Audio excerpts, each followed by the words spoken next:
안녕하십니까. 대국민 사기극이라는 대장동 게이트에 대법관, 특검, 지검장까지 줄줄이 빨대를 꽂고 있었다는 오늘날 한국적 현실에 대해서 말씀드리겠습니다. 대장동 개발사업 의혹과 관련해 많은 사람들의 관심을 끌고 있는 민주당 이재명 경기지사는 대장동 개발사업과 관련해 자신이 부정을 하거나 단돈 1원이라도 부당한 이익을 취했다면 후보를 사퇴하고 공직을 사퇴하겠다. 전혀 사실이 아니라고 딱 잡아댔습니다. 야당은 2015년 본격적으로 시작된 대장동 개발에 참여한 개인 사업자 7명이 투자금의 1,100배가 넘는 4천여억 원을 배당받은 것으로 알려지자 이재명에게 집중 공세를 퍼부었습니다.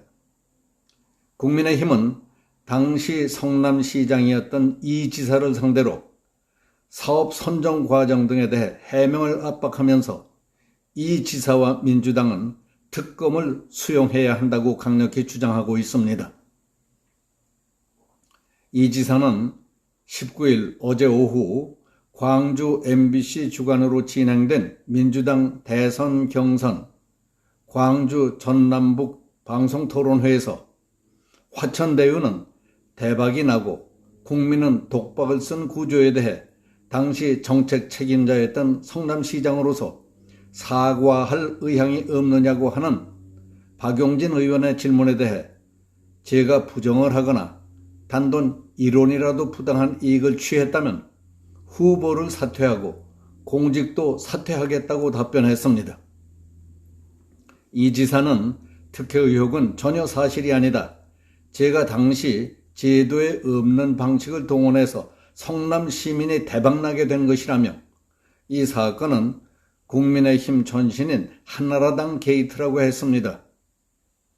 화천대유가 막대한 개발 이익을 가져갔다는 박용진 의원의 지적에 대해서 이 의혹을 쉽게 규정하면 토건 세력들과 결합했던 당시 한나라당의 게이트가 내게 태클을 당해서 공공환수로 5,500억 원 이상을 성남시가 환수한 것이라고 했습니다. 이낙연 전 민주당 대표는 개발업체가 1,100배가 넘는 이익을 봤다는 것이 국민들에게 도저히 납득이 안 된다.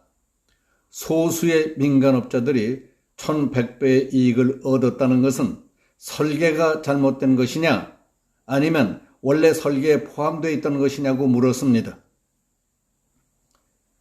이 후보가 공정경제를 강조하고 부동산 불로소득을 뿌리 뽑겠다고 했는데 오히려 그 반대의 결과가 나타나자 국민들도 이제 화가 났다. 이것은 역대급 일확천금 사건이라고 볼 수 있다고 강조했습니다. 야당은 이 지사에 대해 떳떳하다면 특검을 받아야 한다는 입장입니다. 국민의힘 강민국 원내대변인은 논평에서 논란된 회사는 거액의 배당금뿐만 아니라 부지를 수의 계약으로 사들이면서 별도 수익까지 챙겼다. 이 지사의 선거법 위반 무죄 확정에 결정적 역할을 했던 권순일 대법관은 이 회사 고문으로 밝혀졌다. 제보 사주 의혹에 전광석화처럼 달려들던 공수처와 검찰이 이번에는 잠잠하다. 중립성을 지켜야 할 수사기관이 선택적으로 여당 비호와 야당 흠집 내기에만 열을 올리니 기가 찰 노릇이라고 했습니다.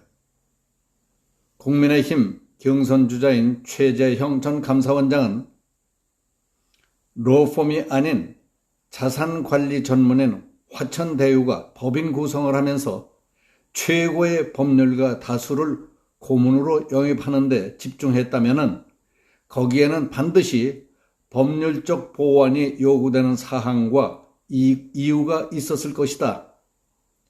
그렇지 않다면 왜 막대한 자문료가 예상되는 법률가들을 영입했는지 납득할 수 있도록 이유를 제대로 밝혀야 한다. 이재명 지사는 단군 이래 최대 규모의 공익 환수 사업이라고 하지만은 이 사건은 상상도 못할 정도로 큰 단군 이래 최대 특혜 사업이다. 일반인의 상식을 뛰어넘는 대담한 사건이라고 비판했습니다. 원희룡 전 제주지사는 동문서답하면서 뭉개지 말고 떳떳하다면 국정조사든 특검이든 즉시 하자.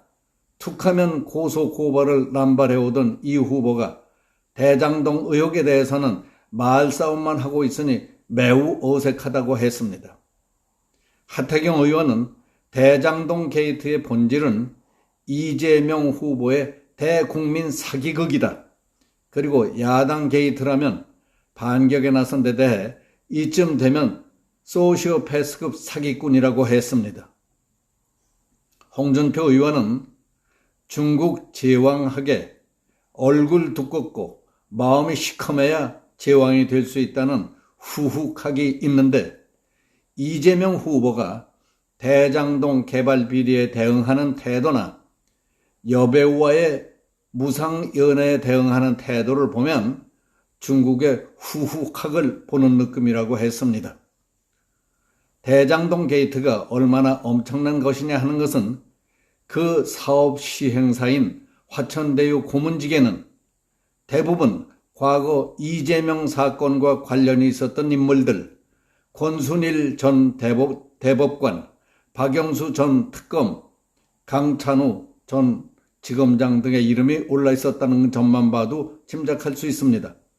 이처럼 대장동 게이트가 우리 사회에 던진 충격이 보통 심각한 것이 아닙니다. 대법관, 특검, 지검장까지 줄줄이 빨대를 꽂고 있다는 사실이 드러났다는 것은 누군가 로마를 불질렀다는 것 이상의 충격적인 사건입니다.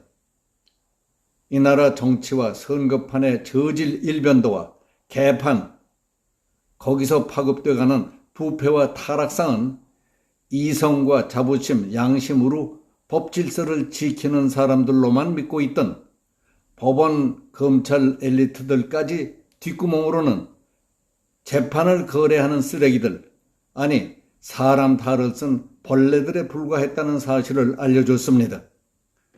자신이 부정을 하거나 단 1원이라도 부당한 이익을 취했다면 후보와 공직을 사퇴하겠다고 딱 잡아댄 이재명 후보 측은 9일 어제 오후 부랴부랴 국민의힘의 김기현 원내대표와 윤창현 의원, 장기표 경선 후보를 허위사실 유포 등의 혐의로 검찰에 고발했다는 보도입니다.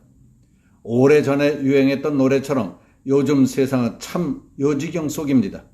그야말로 여기도 짜가 저기도 짜가 짜가가 판치는 개판입니다. 강도가 먼저 도둑놈을 신고하고 도둑놈이 강도를 신고하니 누가 진짜고 누가 짜가인지 어안이 봉봉할 수밖에 없습니다. 여기서 마치겠습니다. 감사합니다.